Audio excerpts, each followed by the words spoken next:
Bismillahirrahmanirrahim. Alhamdulillah wassalatu wassalamu ala rasulillah.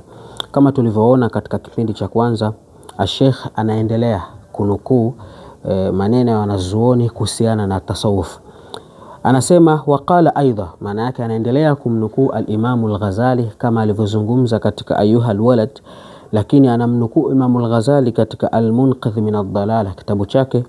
Anasema Imam al-Ghazali kuhusiana na tasawuf, anasema tariqatuhum, mapito ya hawa masufi katika mafundisho yao namna ya kumwelekea Mwenyezi Mungu Subhanahu wa Ta'ala, inma tatimmu biilmin wa amal, yanapatikana haya mafunzo na utaratibu huu kwa taaluma pamoja na kufanya kazi. Kwa hiyo msingi mkubwa wa yoyote anayejinasibisha na tasawuf anatakiwa asome ili kuijua tasawuf, ili kujua namna ya kuzilea nafsi na namna ya kuwalea wale watu ambao watakuwa ametaka kuwalea.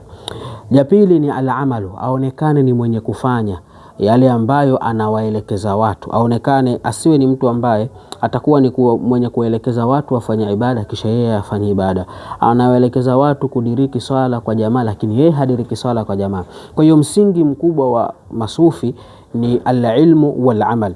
Lakini akasema Imam al-Ghazali, wa kana hasilu ulumihim, na makusudio ama lengo la kuifundisha tasawuf, kuielekeza tasawuf, qat'u aqabati nafsi, ni kukata vile vishindo vya nafsi, yani kukata yale maradhi ya nafsi, watanazzuhu an akhlaqiha almadhmuma, na kuitakasa nafsi na zile tabia za nafsi ambazo zilizokatazwa, wasifatiha alkhabitha, na zile sifa mbaya ambazo zinataallaki na nafsi zetu, hatta yatawassala biha ila takhliyatul qalbi an ghairi llahi, mpaka mtu anafikia katika levo ya kuwa moyo wake unakuwa hakuna kilichopo ndani ya moyo wake isipokuwa ni Mwenyezi Mungu Subhanahu wa Ta'ala, wa tahliyatuhu bi dhikrillah, na moyo wake unakuwa umepangika kwa kumtaja Mwenyezi Mungu. Kila anapokuwa ni mwenye kumtaja Mwenyezi Mungu kwa dhikri mbalimbali, kwa mambo mbalimbali,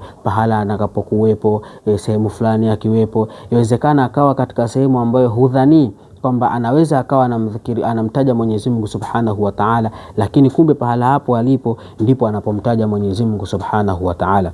Muallif kamnukuu al-Imam al-Ghazali katika Al-Munqidh min ad-Dalalah akielezea tasawuf kwa namna anavyoielezea. Kisha anasema muallif rahimahullah, fa-tasawuf al-haqq, tasawuf ya kweli, yani bisalahi al-qalbi, tasawuf ya kweli ambayo ni kule kuutengeneza moyo, watatahirihi, na kuusafisha, minal athami, kutokana na yale madhambi au makosa, wakadha tatahiru aljawarihi, na hivyo hivyo kuvisafisha viungo, wadhalika fardun ainun ala kulli muslim, kufanya hivyo ni jambo la lazima kwa kila Muislamu. Kisha akanukuu aya katika Qur'ani, yauma la yanfa'u malun wala banun, siku ambayo haimnufaishi mtu mali yake wala watoto wake, illa man ata Allah biqalbin salim. Maana tasawufi ya kweli inakuelekeza namna ya kuusafisha moyo wako, namna ya kuvisafisha viungo vyako, ili Mwenyezi Mungu Subhanahu wa Ta'ala aweze kukupokea. Lakini pia akanukuu hadithi ya Mtume inasema, inna Allaha, hakika Mwenyezi Mungu, la yanzuru ila suwarikum, hatazami sura zenu kwamba wewe ni mzuri, wala ila ajisamikum, wala hatazami maumbile yenu, mili yenu, walakin yanzuru ila qulubikum, anazitazama nafsi zenu. Kwa tasawuf inalenga kuusafisha moyo ambao Mwenyezi Mungu Subhanahu wa Ta'ala anautazama moyo huo.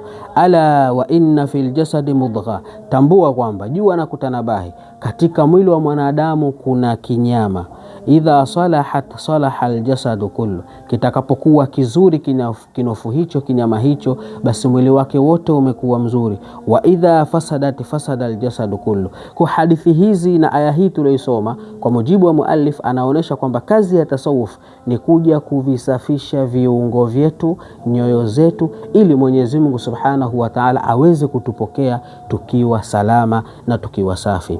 Kwa haya machache, assalamu alaikum wa rahmatullahi wa barakatuh.